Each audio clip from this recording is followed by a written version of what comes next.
Hi guys, ಎಲ್ಲರಿಗೂ ಕೂಡ welcome back ಅಂತಾನೆ ಹೇಳ್ಬೋದು. ನಮ್ಮ ಬಿಗ್ ಬಾಸ್ ಕನ್ನಡ ಸೀಸನ್ 12 ಕೆಲವೊಂದಿಷ್ಟು ಅಪ್ಡೇಟ್ ಗಳ ಜೊತೆಗೆ ಇವತ್ತಿನ ಒಂದು ಮಂಗಳವಾರದ ಒಂದು ಸಾಯಂಕಾಲದ ವೋಟಿಂಗ್ ರಿಸಲ್ಟ್ ಅನ್ನು ಕೂಡ ನಾನು ಈ ಒಂದು ವಿಡಿಯೋದಲ್ಲಿ ನಿಮಗೆ ತಿಳಿಸ್ಕೊಡ್ತಾ ಹೋಗ್ತೇನೆ. ಅದಕ್ಕೋಸ್ಕರ ನೀವಿನ್ನು ನಮ್ಮ ಚಾನಲ್ಗೆ ಸಬ್ಸ್ಕ್ರೈಬ್ ಮಾಡ್ಕೊಂಡಿಲ್ಲ ಅಂದ್ರೆ ಎಲ್ಲರೂ ಕೂಡ ಚಾನಲ್ಗೆ ದಯವಿಟ್ಟು ಸಬ್ಸ್ಕ್ರೈಬ್ ಮಾಡ್ಕೊಂಡು ಸಪೋರ್ಟ್ ಮಾಡೋದನ್ನ ಯಾವುದೇ ಕಾರಣಕ್ಕೂ ಮರೀಲಿಕ್ಕೆ ಹೋಗಬೇಡಿ.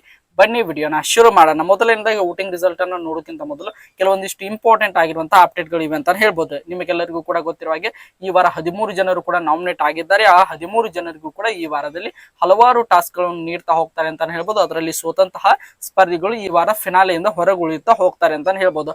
ಹಾಗಾಗಿ ಆ ಒಂದು ಫಿನಾಲೆ ಟಾಸ್ಕ್ ಅನ್ನು ಆಟ ಆಡುವಂತಹ ಸಂದರ್ಭದಲ್ಲಿ 3 ಜನ ಸ್ಪರ್ಧಿಗಳು ಈ ವಾರ ಫಿನಾಲೆ ಟಾಸ್ಕ್ ಗಳಿಂದ ಹೊರಗೆ ಉಳಿದಿದ್ದಾರೆ ಅಂತ ಹೇಳ್ಬೋದು. ಆ 3 ಜನ ಕಂಟೆಸ್ಟೆಂಟ್ ಗಳು ಯಾರಂತ ನೋಡ್ತಾ ಹೋಗೋದಾದ್ರೆ, ಮೊದಲನೇದಾಗಿ ಧ್ರುವಂತ್ ಅಂತ ಹೇಳ್ಬೋದು. ಧ್ರುವಂತ್ ಅವರು ಮೊದಲನೇ ಟಾಸ್ಕ್ ನಲ್ಲಿ ಹೊರಗುಳಿದಿದ್ದಾರೆ. ಅದಾದ ನಂತರ ನಮ್ಮ ಡಾಗ್ ಸತೀಶ್ ಅವರು ಕೂಡ ಈ ವಾರದ ಟಾಸ್ಕ್ ಗಳಿಂದ ಅಲ್ಲಿ ಆಡುತ್ತಿರುವಂತಹ ಬೇರೆ ಸ್ಪರ್ಧಿಗಳು ಅವರನ್ನು ಹೊರಗೆ ಉಳಿಸಿದ್ದಾರೆ ಅಂತ ಹೇಳ್ಬೋದು. ಇನ್ನು ಮೂರನೇದಾಗಿ ಹೊರಗೆ ಉಳಿದಂತ ಸ್ಪರ್ಧಿ ಯಾರಂತ ನೋಡ್ತಾ ಹೋಗೋದಾದ್ರೆ ನಮ್ಮ ಅಶ್ವಿನಿ ಎಸ್.ಎನ್ ಅಂತ ಹೇಳ್ಬೋದು. ಇವರು ಕೂಡ ಇವತ್ತಿನ ಒಂದು ಟಾಸ್ಕ್ ಅಲ್ಲಿ ಸೋಲೋದರ ಮೂಲಕ ಬಿಗ್ ಬಾಸ್ ಮನೆಯಿಂದ ಈ ವಾರದ ಫೈನಾಲಿ ಒಂದು ಟಾಸ್ಕ್ ಗಳಿಂದ ಹೊರಗೆ ಉಳಿದಿದ್ದಾರೆ. ಮೊದಲನೇದಾಗಿ ನೋಡ್ತಾ ಹೋಗೋದಾದ್ರೆ ನಮ್ಮ ಧ್ರುವಂತ್, ಎರಡನೇದಾಗಿ ನೋಡ್ತಾ ಹೋಗೋದಾದ್ರೆ ಡಾಗ್ ಸತೀಶ್, ಮೂರನೇದಾಗಿ ಅಶ್ವಿನಿ ಎಸ್.ಎನ್. ಈ 3 ಜನ ಸ್ಪರ್ಧಿಗಳು ಈ ವಾರದ ಫಿನಾಲೆ ಟಾಸ್ಕ್ ಗಳಿಂದ ಹೊರಗೆ ಉಳಿದಿದ್ದಾರೆ ಅಂತ ಹೇಳ್ಬೋದು. ಇನ್ನು ನೇರವಾಗಿ ವಿಷಯಕ್ಕೆ ಬರೋಣ. ಈ ವಾರದ ಮಂಗಳವಾರದ ಒಂದು ವೋಟಿಂಗ್ ರಿಸಲ್ಟ್ ಅಂತ ಹೇಳ್ಬೋದು. ಅದರಲ್ಲಿ ನಿಮಗೆಲ್ಲರಿಗೂ ಕೂಡ ಗೊತ್ತಿರೋ ಹಾಗೆ ಒಟ್ಟಾರೆಯಾಗಿ 13 ಜನ ಈ ವಾರ ಬಿಗ್ ಬಾಸ್ ಮನೆಯಿಂದ ಹೊರಗೆ ಹೋಗಲು ನಾಮಿನೇಟ್ ಆಗಿದ್ದಾರೆ. ಇನ್ನು ಉಳಿದಿರುವಂತಹ ಕಾಕ್ರೋಚ್ ಆಗಿರ್ಬೋದು, ಅಶ್ವಿನಿ ಗೌಡ ಆಗಿರ್ಬೋದು, ಅದರ ಜೊತೆಗೆ ಸ್ಪಂದನ, ಹಾಗೆ ನಮ್ಮ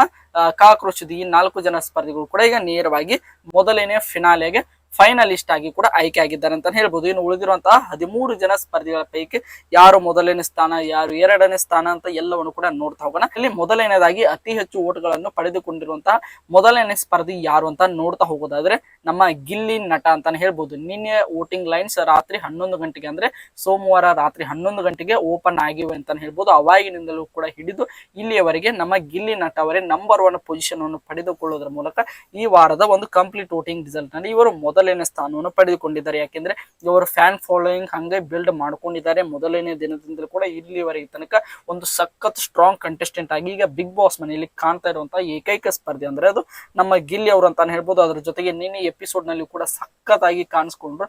ಆ ಒಂದು ಕಾರಣದಿಂದಾಗಿ ಇವರು ಅತಿ ಹೆಚ್ಚು ಓಟ್ಗಳನ್ನು ಪಡೆದುಕೊಳ್ಳುವುದರ ಮೂಲಕ ಇವತ್ತು ಬೆಳಗಿನ ವೋಟಿಂಗ್ ರಿಸಲ್ಟ್ ಆಗಿರ್ಬೋದು, ಮಧ್ಯಾಹ್ನದ ವೋಟಿಂಗ್ ರಿಸಲ್ಟ್ ಆಗಿರ್ಬೋದು, ಇವತ್ತಿನ ಸಾಯಂಕಾಲದ ವೋಟಿಂಗ್ ರಿಸಲ್ಟ್ ಕೂಡ ಆಗಿರ್ಬೋದು. ಈ ಒಂದು ವೋಟಿಂಗ್ ರಿಸಲ್ಟ್ ನ ತನಕ ಈ ಒಂದು ವೋಟಿಂಗ್ ರಿಸಲ್ಟ್ ಅಂತಾನೆ ಹೇಳ್ಬೋದು. ಅಂದ್ರೆ ಮಂಗಳವಾರದ ಸಾಯಂಕಾಲ 6 ಗಂಟೆ ತನಕ ಬಂದಂತ ವೋಟಿಂಗ್ ರಿಸಲ್ಟ್ ಅಲ್ಲಿ ನಮ್ಮ ಗಿಲ್ಲಿ ಅವರೇ ನಂಬರ್ 1 ಪೊಸಿಷನ್ ಅಂತ ಹೇಳ್ಬೋದು, ಅಂದ್ರೆ ಟಾಪ್ 1 ಪೊಸಿಷನ್. ಇನ್ನು ಎರಡನೇ ಸ್ಥಾನದ ವಿಚಾರಕ್ಕೆ ಬರೋಣ. ಎರಡನೇ ಸ್ಥಾನದಲ್ಲಿರುವಂತಹ ಸ್ಪರ್ಧಿ ನಮ್ಮ ಕಾವ್ಯ ಶೈವ ಅಂತಾನೆ ಹೇಳ್ಬೋದು. ಇವರು ಕೂಡ ಗಿಲ್ಲಿಯ ನಂತರ ಅತಿ ಹೆಚ್ಚು ವೋಟ್ಗಳನ್ನು ಪಡೆದುಕೊಳ್ಳುವುದರ ಮೂಲಕ ಈಗ ಸದ್ಯ ಈ ಒಂದು ವೋಟಿಂಗ್ ರಿಸಲ್ಟ್ ನಲ್ಲಿ ಎರಡನೇ ಸ್ಥಾನದಲ್ಲಿ ಇದ್ದಾರೆ ಅಂತ ಹೇಳ್ಬೋದು. ಇವರು ಕೂಡ ಸಖತ್ ಸ್ಟ್ರಾಂಗ್ ಕಂಟೆಸ್ಟೆಂಟ್ ಆಗಿ ಕಾಣ್ತಾ ಇದ್ದಾರೆ. ಇದರ ಜೊತೆಗೆ ನಿಮಗೆಲ್ಲರಿಗೂ ಕೂಡ ಗೊತ್ತಿರುವ ಹಾಗೆ ಒಂದು ಫಿಮೇಲ್ ಅಲ್ಲಿ ಈಗ ಅಶ್ವಿನಿ ಗೌಡ ಹಾಗೆ ನಮ್ಮ ಕಾವ್ಯ ಅವರು ತುಂಬಾನೇ ಸ್ಟ್ರಾಂಗ್ ಕಂಟೆಸ್ಟೆಂಟ್ ಆಗಿ ಕಾಣ್ತಾ ಇರೋದ್ರಿಂದ ಅದರ ಜೊತೆಗೆ ನಮ್ಮ ಗಿಲ್ಲಿ ಅವರು ಹಲವಾರು ಜನ ಅವರ ಫ್ಯಾನ್ಸ್ ಆಗಿರ್ಬೋದು, ಅದರ ಜೊತೆಗೆ ಬೇರೆಯವರು ಕೂಡ ಎಲ್ಲರೂ ಕೂಡ ಇವರಿಗೆ ಸಪೋರ್ಟ್ ಮಾಡ್ಲಿಕ್ಕೆ ಶುರು ಮಾಡಿದ್ದಾರೆ ಅಂತ ಹೇಳ್ಬೋದು. ಒಟ್ಟಿನಲ್ಲಿ ಸಖತ್ ಫಿಮೇಲ್ ಕಂಟೆಸ್ಟೆಂಟ್ ಅಂತಾನೆ ಹೇಳ್ಬೋದು. ಆ ಒಂದು ಕಾರಣದಿಂದಾಗಿ ಇವರು ಎರಡನೇದಾಗಿ ಅತಿ ಹೆಚ್ಚು ಓಟ್ಗಳನ್ನು ಪಡೆದುಕೊಂಡಿದ್ದಾರೆ.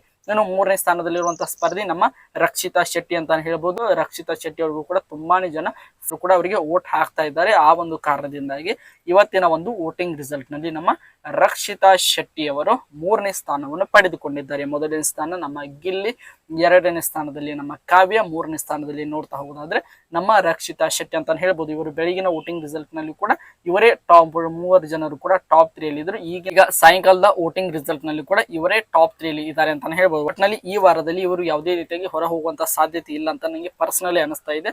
ಒಂದು ರೀತಿಯಾಗಿ ಗಿಲ್ಲಿ ಮತ್ತು ಕಾವ್ಯ ಅವರಿಗೆ ಯಾವುದೇ ರೀತಿಯಾಗಿ ಈ ವಾರದ ಎಲಿಮಿನೇಷನ್ ತೂಗುಗತ್ತೆ ಅವರ ಮೇಲೆ ಯಾವುದೇ ರೀತಿಯಾಗಿ ಟೆನ್ಷನ್ ಇಲ್ಲದೆ ಇವರು ಈ ವಾರ ಅವರು ನೇರವಾಗಿ ಫಿನಾಲಿಸ್ಟ್ ಆಗಿ ಆಯ್ಕೆ ಆಗ್ತಾರೆ ಅಂತ ಈ ಒಂದು ವೋಟಿಂಗ್ ರಿಸಲ್ಟ್ ನೋಡಿದ್ರೆ ನಮಗೆಲ್ಲರಿಗೂ ಕೂಡ ಗೊತ್ತಾಗ್ತಾ ಇದೆ. ಇನ್ನು ಮೂರನೇದಾಗಿ ಸ್ಥಾನ ಆಯ್ತು. ಇನ್ನು 4ನೇ ಸ್ಥಾನದ ವಿಚಾರಕ್ಕೆ ಬರೋಣ. 4ನೇ ಸ್ಥಾನದಲ್ಲಿರುವಂತಹ ಸ್ಪರ್ಧೆ ಅಭಿಷೇಕ್ ಅಂತಾನೆ ಹೇಳ್ಬೋದು. ಅಭಿಷೇಕ್ ಅವರು ಸಖತ್ತಾಗಿ ಇಂಪ್ರೂವ್ಮೆಂಟ್ ಕಾಣ್ತಾ ಇದ್ದಾರೆ. ಒಟ್ಟಿನಲ್ಲಿ ಇವತ್ತಿನ ಒಂದು ಎಪಿಸೋಡ್ ನಲ್ಲಿ ಕೂಡ ಅವರು ಸಖತ್ತಾಗಿ ಟಾಸ್ಕ್ ಗಳನ್ನು ಆಡಿದ್ದಾರೆ ಅನ್ನುವಂತ ಮಾಹಿತಿ ಬರ್ತಾ ಇದೆ. ಆ ಒಂದು ಕಾರಣದಿಂದಾಗಿ ಅದರ ಜೊತೆಗೆ ಒಟ್ಟಾರೆಯಾಗಿ ನೋಡ್ತಾ ಹೋಗೋದಾದ್ರೆ ಒಬ್ಬ ಬಿಗ್ ಬಾಸ್ ಮನೆಯಲ್ಲಿ ಸ್ಟ್ರಾಂಗ್ ಕಂಟೆಸ್ಟೆಂಟ್ ಆಗಿ ಕಾಣ್ತಾ ಇರುವಂತ ಕಾರಣ ನಮ್ಮ ಅಭಿಷೇಕ್ ಅವರು ಇವತ್ತಿನ ಒಂದು ವೋಟಿಂಗ್ ರಿಸಲ್ಟ್ ನಲ್ಲಿ 4ನೇ ಸ್ಥಾನವನ್ನು ಪಡೆದುಕೊಳ್ಳುವುದರ ಮೂಲಕ ಟಾಪ್ 4 ಅಲ್ಲಿ ಇದ್ದಾರೆ. ಇನ್ನು ಟಾಪ್ 5 ಅಲ್ಲಿ ಇರುವಂತಹ ಸ್ಪರ್ಧಿ ನಮ್ಮ ಧನುಷ್ ಗೌಡ ಅಂತಾನೆ ಹೇಳ್ಬೋದು. ಧನುಷ್ ಗೌಡ ಅವರಿಗೂ ಕೂಡ ಒಂದು ಸಖತ್ತಾಗಿರುವಂತಹ ಫ್ಯಾನ್ ಫಾಲೋಯಿಂಗ್ ಬಿಲ್ಡ್ ಆಗ್ತಾ ಇದೆ. ಆ ಒಂದು ಕಾರಣದಿಂದಾಗಿ ನಮ್ಮ ಧನುಷ್ ಗೌಡ ಅವರು ಇವತ್ತಿನ ಒಂದು ವೋಟಿಂಗ್ ರಿಸಲ್ಟ್ ನಲ್ಲಿ 5ನೇ ಸ್ಥಾನವನ್ನು ಪಡೆದುಕೊಳ್ಳುವುದರ ಮೂಲಕ ಇವರು ಕೂಡ ಟಾಪ್ 5 ಅಲ್ಲಿ ಇದ್ದಾರೆ ಅಂತ ಹೇಳ್ಬೋದು. ಇನ್ನು 6ನೇ ಸ್ಥಾನದ ವಿಚಾರಕ್ಕೆ ಬರೋಣ. 6ನೇ ಸ್ಥಾನದಲ್ಲಿ ಇರುವಂತಹ ಸ್ಪರ್ಧಿ ನಮ್ಮ ಅಶ್ವಿನಿ ಎಸ್.ಎನ್ ಅಂತ ಹೇಳ್ಬೋದು. ಅಶ್ವಿನಿ ಎಸ್.ಎನ್ ಅವರಿಗೂ ಕೂಡ ಇವತ್ತಿನ ಒಂದು ವೋಟಿಂಗ್ ರಿಸಲ್ಟ್ ನಲ್ಲಿ 6ನೇದಾಗಿ ಅತಿ ಹೆಚ್ಚು ವೋಟ್ಗಳು ಬಂದಿವೆ ಅಂತ ಹೇಳ್ಬೋದು. ಈ ಒಂದು ಕಾರಣದಿಂದಾಗಿ ನಮ್ಮ ಅಶ್ವಿನಿ ಗೌಡ ಅವರು ಇವತ್ತಿನ ಒಂದು ವೋಟಿಂಗ್ ರಿಸಲ್ಟ್ ನಲ್ಲಿ ಇವರು 6ನೇ ಸ್ಥಾನವನ್ನು ಪಡೆದುಕೊಂಡಿದ್ದಾರೆ. ಇನ್ನು 7ನೇ ಸ್ಥಾನದ ವಿಚಾರಕ್ಕೆ ಬರೋಣ. 7ನೇ ಸ್ಥಾನದಲ್ಲಿರುವಂತಹ ಸ್ಪರ್ಧಿ ನಮ್ಮ ಚಂದ್ರಪ್ರಭಾ ಅಂತಾನೆ ಹೇಳ್ಬೋದು. ಚಂದ್ರಪ್ರಭಾ ಅವರು ಬೆಳಗಿನ ಒಂದು ವೋಟಿಂಗ್ ರಿಸಲ್ಟ್ ಆಗಿರ್ಬೋದು, ಮಧ್ಯಾಹ್ನದ ಒಂದು ವೋಟಿಂಗ್ ರಿಸಲ್ಟ್ ಆಗಿರ್ಬೋದು, ಇವರು 8ನೇ ಸ್ಥಾನದಲ್ಲಿ ಇದ್ರು. ಆದ್ರೆ ಈಗ ಒಂದು ಸ್ಥಾನವನ್ನು ಜಂಪ್ ಕೂಡ ಮಾಡಿದ್ದಾರೆ. ಅಂದ್ರೆ ಅತಿ ಹೆಚ್ಚು ವೋಟ್ಗಳು ಕೂಡ ಇವರಿಗೂ ಕೂಡ ಬರ್ತಾ ಇರೋದ್ರಿಂದ ಈಗ ಸದ್ಯ ಒಂದು ವೋಟಿಂಗ್ ರಿಸಲ್ಟ್ ನಲ್ಲಿ ನಮ್ಮ ಚಂದ್ರಪ್ರಭಾ ಅವರು 7ನೇ ಸ್ಥಾನವನ್ನು ಪಡೆದುಕೊಳ್ಳುವುದರ ಮೂಲಕ ಟಾಪ್ 7 ಪೊಸಿಷನ್ ಅಲ್ಲಿ ಇದ್ದಾರೆ. ಇನ್ನು 8ನೇ ಸ್ಥಾನದಲ್ಲಿರುವಂತಹ ಸ್ಪರ್ಧಿ ನಮ್ಮ ರಾಶಿಕಾ ಶೆಟ್ಟಿ ಅಂತಾನೆ ಹೇಳ್ಬೋದು. ರಾಶಿಕಾ ಶೆಟ್ಟಿ ಅವರು ಇವತ್ತಿನ ಬೆಳಗಿನ ಒಂದು ವೋಟಿಂಗ್ ರಿಸಲ್ಟ್ ನಲ್ಲಿ 5ನೇ ಸ್ಥಾನದಲ್ಲಿ ಇದ್ರು. ಈಗ ಸದ್ಯ ಒಂದು 2 ಸ್ಥಾನ ಹಿಂದಕ್ಕೆ ಬಂದಿದ್ದಾರೆ ಅಂತ ಹೇಳ್ಬೋದು. ಯಾವ ಕಾರಣಕ್ಕಾಗಿ ಅಂತ ಗೊತ್ತಾಗ್ತಾ ಇಲ್ಲ. ಒಟ್ಟಿನಲ್ಲಿ ಇವರಿಗೆ ಕಡಿಮೆ ವೋಟ್ಗಳು ಬಂದಿವೆ. ಆದ್ರೂ ಕೂಡ ಇವರು 8ನೇ ಸ್ಥಾನವನ್ನು ಪಡೆದುಕೊಳ್ಳುವುದರ ಮೂಲಕ ಇವತ್ತಿನ ಒಂದು ವೋಟಿಂಗ್ ರಿಸಲ್ಟ್ ನಲ್ಲಿ ನಮ್ಮ ರಾಶಿಕಾ ಶೆಟ್ಟಿ ಅವರು 8ನೇ ಸ್ಥಾನವನ್ನು ಪಡೆದುಕೊಂಡಿದ್ದಾರೆ ಅಂತ ಹೇಳ್ಬೋದು. ಒಂದು ಟಾಪ್ 8 ಪೊಸಿಷನ್. ಇನ್ನು ಟಾಪ್ 9 ನ ಪೊಸಿಷನ್ ವಿಚಾರಕ್ಕೆ ಬರೋಣ. ನಮ್ಮ ಮಂಜು ಭಾಷಿನಿ ಅಂತ ಹೇಳ್ಬೋದು. ಮಂಜು ಭಾಷಿನಿ ಅವರು ಕೂಡ ತುಂಬಾನೇ ಚೆನ್ನಾಗಿ ಆಡ್ತಾ ಇದ್ದಾರೆ. ಆದ್ರೆ ಇವರು ಕೂಡ ಈ ವಾರ ಸಖತ್ ಡೇಂಜರ್ ಝೋನ್ ಅಲ್ಲಿ ಇರುವಂತಹ ಸ್ಪರ್ಧಿಗಳು ಅಂತ ಹೇಳ್ಬೋದು. ಯಾಕಂದ್ರೆ ಒಂದು ಮಾಸ್ ಎಲಿಮಿನೇಷನ್ ಆಗೋದ್ರಿಂದ ಬಾಟಮ್ ಅಲ್ಲಿ ಇರುವಂತಹ 5 ಜನ ಸ್ಪರ್ಧಿಗಳು ಯಾವ ಸಮಯದಲ್ಲಿ ಬೇಕಾದ್ರೂ ಈ ವಾರ ಬಿಗ್ ಬಾಸ್ ಮನೆಯಿಂದ ಹೊರ ಹೋಗ್ಬೋದು. ಆ ಒಂದು ಕಾರಣದಿಂದಾಗಿ ನಮ್ಮ ಮಂಜು ಭಾಷಿನಿ ಅವರು ಕೂಡ ಈ ವಾರ ಒಂದು ಡೇಂಜರ್ ಝೋನ್ ಅಲ್ಲಿ ಇದ್ದಾರೆ ಅಂತ ಹೇಳ್ಬೋದು. ಒಟ್ಟಿನಲ್ಲಿ ಈ ಒಂದು 13 ಜನ ನಾಮಿನೇಟ್ ಆಗಿರುವಂತಹ ಸ್ಪರ್ಧಿಗಳ ಪೈಕಿ ಮಂಜು ಭಾಷಿನಿ ಅವರು 9ನೇ ಪೊಸಿಷನ್ ಅಲ್ಲಿ ಇದ್ದಾರೆ ಅಂತ ಹೇಳ್ಬೋದು. ಇನ್ನು 10ನೇ ಪೊಸಿಷನ್ ನಮ್ಮ ಧ್ರುವಂತ್ ಅಂತಾನೆ ಹೇಳ್ಬೋದು. ಧ್ರುವಂತ್ ಅವರು ಕೂಡ ಬೆಳಗಿನ ಒಂದು ವೋಟಿಂಗ್ ರಿಸಲ್ಟ್ ನಲ್ಲಿ 9ನೇ ಸ್ಥಾನದಲ್ಲಿ ಇದ್ರು ಅಂತ ಹೇಳ್ಬೋದು. ಈಗ 10ನೇ ಸ್ಥಾನಕ್ಕೆ ಬಂದಿದ್ದಾರೆ. ಇವ್ರಿಗೂ ಯಾಕೂ ಕೂಡ ಅಷ್ಟೊಂದು ಸ್ಟ್ರಾಂಗ್ ಕಂಟೆಸ್ಟೆಂಟ್ ಆಗಿ ಕಾಣ್ತಾ ಇದ್ದಾರೆ. ಆದ್ರೂ ಕೂಡ ಅಷ್ಟೊಂದು ವೋಟ್ಗಳು ಬರ್ತಾ ಇಲ್ಲ ಅಂತ ಹೇಳ್ಬೋದು. ಇದಕ್ಕೆ ರೀಸನ್ ಏನಿರ್ಬೋದು ಎಂಬುದನ್ನು ಕೂಡ ನೀವು ಕಮೆಂಟ್ ಬಾಕ್ಸ್ ಅಲ್ಲಿ ಕಮೆಂಟ್ ಮಾಡಿ. ಈಗ ಒಟ್ಟಾರೆಯಾಗಿ ನೋಡ್ತಾ ಹೋಗೋದಾದ್ರೆ ನಮ್ಮ ಧ್ರುವಂತ್ ಅವರು ಇವತ್ತಿನ ಒಂದು ವೋಟಿಂಗ್ ರಿಸಲ್ಟ್ ನಲ್ಲಿ 10ನೇ ಸ್ಥಾನದಲ್ಲಿ ಇದ್ದಾರೆ ಅಂತಾನೆ ಹೇಳ್ಬೋದು. ಇನ್ನು 11ನೇ ಸ್ಥಾನದಲ್ಲಿ ಇರುವಂತಹ ಸ್ಪರ್ಧೆ ನಮ್ಮ ಮಲ್ಲಮ್ಮ ಅಂತಾನೆ ಹೇಳ್ಬೋದು. ಮಲ್ಲಮ್ಮ ಅವರಿಗೂ ಕೂಡ ಒಂದು ಮೊದಲನೇ ಇನಿಷಿಯಲ್ ಡೇಸ್ ಅಲ್ಲಿ ಇದ್ದಂತ ಒಂದು ಕ್ರೇಜ್ ಈಗ ಕಡಿಮೆ ಆಗ್ತಾನೆ ಬರ್ತಾ ಇದೆ. ಅದರ ಜೊತೆಗೆ ವೋಟಿಂಗ್ ಅಲ್ಲಿ ಕೂಡ ಏನು ಇಲ್ಲ ಅಂತ ಹೇಳ್ಬೋದು. ಅಷ್ಟೊಂದು ಜನರು ಕೂಡ ಇವರಿಗೆ ವೋಟ್ ಮಾಡ್ತಾ ಇಲ್ಲ. ಯಾವ ಕಾರಣಕ್ಕಾಗಿ ಅಂತ ಗೊತ್ತಾಗ್ತಾ ಇಲ್ಲ. ಒಟ್ಟಿನಲ್ಲಿ ಇವತ್ತಿನ ಒಂದು ವೋಟಿಂಗ್ ರಿಸಲ್ಟ್ ನಲ್ಲಿ ಮಲ್ಲಮ್ಮ ಅವರು ಕೂಡ 11ನೇ ಪೊಸಿಷನ್ ಅನ್ನು ಪಡೆದುಕೊಳ್ಳುವುದರ ಜೊತೆಗೆ ಬಾಟಮ್ 3 ಅಲ್ಲಿ ಕೂಡ ಇದ್ದಾರೆ ಅಂತಾನೆ ಹೇಳ್ಬೋದು. ಇನ್ನು 12ನೇ ಪೊಸಿಷನ್ ವಿಚಾರಕ್ಕೆ ಬರೋದಾದ್ರೆ ನಮ್ಮ ಡಾಗ್ ಸತೀಶ್ ಅಂತಾನೆ ಹೇಳ್ಬೋದು. ನಮ್ಮ ಡಾಗ್ ಸತೀಶ್ ಅವರ ಮೇಲೆ ಎಕ್ಸ್ಪೆಕ್ಟೇಷನ್ ಒಂದು ಬಿಗ್ ಬಾಸ್ ಶುರುವಾದ ಇನಿಷಿಯಲ್ ಡೇಸ್ ಅಲ್ಲಿ ಸಖತ್ತಾಗಿತ್ತು. ಆದ್ರೆ ಅದನ್ನು ಅವರು ದಿನೇ ದಿನೇ ಕಡಿಮೆ ಮಾಡ್ಕೊಳ್ತಾನೆ ಬಂದ್ರು. ಒಟ್ಟಾರೆಯಾಗಿ ಈಗ ಬಿಗ್ ಬಾಸ್ ಮನೆಯಲ್ಲಿ ಸದ್ಯ ವೀಕ್ ಕಂಟೆಸ್ಟೆಂಟ್ ಆಗಿ ನಮ್ಮ ಡಾಗ್ ಸತೀಶ್ ಅವರು ಕಾಣ್ತಾ ಇದ್ದಾರೆ ಅಂತಾನೆ ಹೇಳ್ಬೋದು. ಆ ಒಂದು ಕಾರಣದಿಂದಾಗಿ ಇವರು 12ನೇ ಸ್ಥಾನವನ್ನು ಪಡೆದುಕೊಳ್ಳುವುದರ ಮೂಲಕ ಬಾಟಮ್ 2 ಅಲ್ಲಿ ಇದ್ದಾರೆ ಅಂತಾನೆ ಹೇಳ್ಬೋದು. ಇನ್ನು ಕೊನೆಯ ಸ್ಥಾನ ನಮ್ಮ ಜಾನ್ವಿ ಅಂತಾನೆ ಹೇಳ್ಬೋದು. ಬೆಳಗಿನ ಒಂದು ವೋಟಿಂಗ್ ರಿಸಲ್ಟ್ ನಲ್ಲಿ ಕೂಡ ಇವರು ಕೊನೆಯ ಸ್ಥಾನ 13ನೇ ಸ್ಥಾನದಲ್ಲಿ ಇದ್ರು. ಈಗ ಒಂದು ಸಾಯಂಕಾಲದ ವೋಟಿಂಗ್ ರಿಸಲ್ಟ್ ನಲ್ಲಿ ಕೂಡ ನಮ್ಮ ಜಾನ್ವಿ ಅವರು 13ನೇ ಸ್ಥಾನದಲ್ಲಿ ಇದ್ದಾರೆ ಅಂತಾನೆ ಹೇಳ್ಬೋದು. ಒಟ್ಟಿನಲ್ಲಿ ಅತಿ ಹೆಚ್ಚು ಈ 13 ಜನ ಕಂಟೆಸ್ಟೆಂಟ್ ಗಳ ಪೈಕಿ ಅತಿ ಹೆಚ್ಚು ಡೇಂಜರ್ ಝೋನ್ ಅಲ್ಲಿ ಇರುವಂತಹ ಸ್ಪರ್ಧಿ ನಮ್ಮ ಜಾನ್ವಿ ಅಂತಾನೆ ಹೇಳ್ಬೋದು.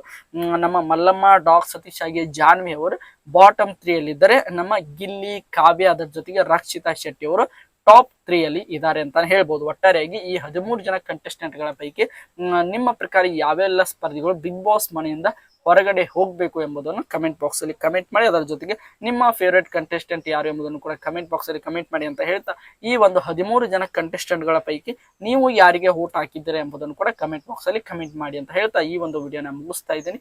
ಎಲ್ಲರಿಗೂ ಕೂಡ ಧನ್ಯವಾದಗಳು. ಹೀಗೆ ಸಪೋರ್ಟ್ ಮಾಡ್ತಾ ಇರಿ, ಲೈಕ್ ಮಾಡಿ, ಶೇರ್ ಮಾಡಿ, ಹಾಗೆ ಸಬ್ಸ್ಕ್ರೈಬ್ ಮಾಡಿಕೊಂಡು ಮತ್ತೆ ಮುಂದಿನ ವಿಡಿಯೋದಲ್ಲಿ ಸಿಗೋಣ ಅಂತ ಹೇಳ್ತಾ, ಎಲ್ಲ ರೀತಿಯ ಬಿಗ್ ಬಾಸ್ ಕನ್ನಡ ಸೀಸನ್ 12ರ ಅಪ್ಡೇಟ್ ಹಾಗೆ ರಿವ್ಯೂಸ್ ಗಳಿಗೋಸ್ಕರ ನಮ್ಮ ಚಾನಲ್ಗೆ ಸಬ್ಸ್ಕ್ರೈಬ್ ಮಾಡಿಕೊಂಡು ಸಪೋರ್ಟ್ ಮಾಡಿ. ಮತ್ತೆ ಮುಂದಿನ ವಿಡಿಯೋದಲ್ಲಿ ಸಿಗೋಣ. ಎಲ್ಲರಿಗೂ ಕೂಡ ಧನ್ಯವಾದಗಳು.